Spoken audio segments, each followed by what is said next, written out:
welcome to the channel. So I'm just finishing up my cardio. It's all nasty. I use this thing to like cover the sweat from my glasses. So I like watching videos, as we've discussed in all of these. So I quickly want to talk about how losing weight will affect your strength.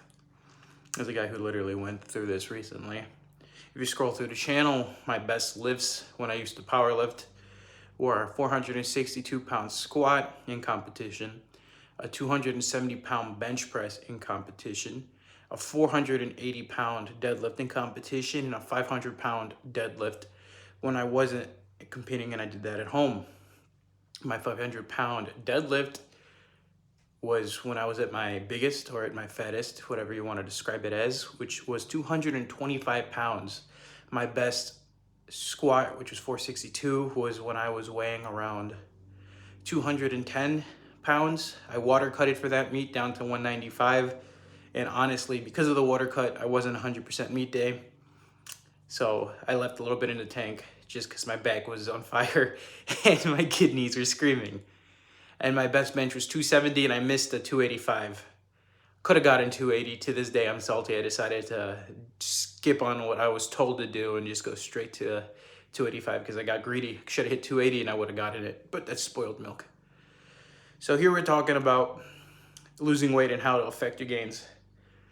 Well, if you're a power lifter and the bigger you get, you'll hear people like Riboteau, Mark Riboteau, my favorite, basically say get bigger because the bigger you are, the stronger you'll get, which is just facts. As I've lost weight through eating better, and I'm not starving myself, I eat 3 times a day. I just switched out things I eat. Versus whole white bread, I eat the keto carb saver bread, 35 calories per slice. So I can eat a couple more volume, more protein. I've switched out and I've stopped eating sugars.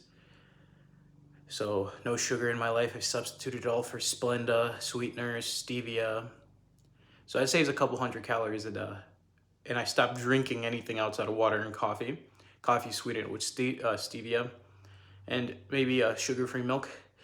But for the most part, I've lost a lot of weight just cutting out sugars and restricting my carb intake. Like I said, switching out the bread, switching out the rices.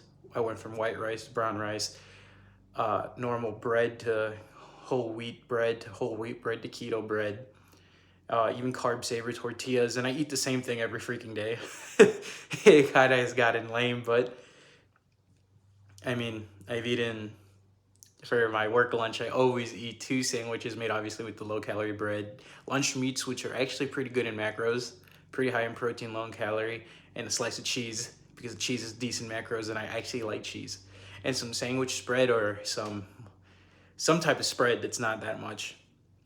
There's 2 calories for 2 sandwiches. Then I normally have my favorite type of yogurt, fat-free plain Okolis yogurt with a little bit of granola and a fruit. That's my lunch every day. And in my morning breakfast is always, since I'm a lazy fuck and don't like making my breakfast, it's always gonna be a breakfast sandwich, one of those Jimmy Dean's turkey breakfast sandwiches, 290 calories for 17 grams of protein, not bad.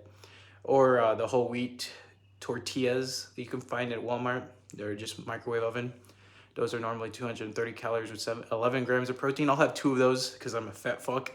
And then my lunch is normally just like a piece of meat, some veggies, and then carbs. Really all you need is some carb, a meat, and a veggie, and you're pretty much set for your dinner time.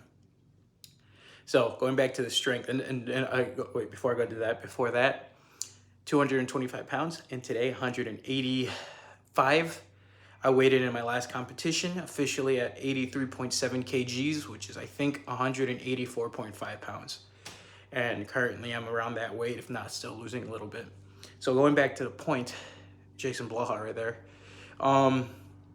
is that how did it affect my gains? Well, for starters, my deadlift, my best deadlift ever was 500 pounds. And then currently, if you've seen on the channel, the best deadlift I've hit in recent history has been 435 pounds. So it's a significant like 70-pound drop.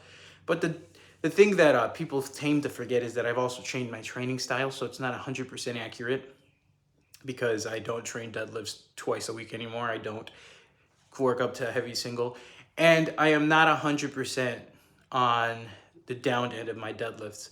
normally I end up hitting deadlifts as an accessory for clean and jerks. So I'll do in this cycle right now, I'm doing block cleans, which you've just seen recently on the channel. I hit 190-pound block cleans.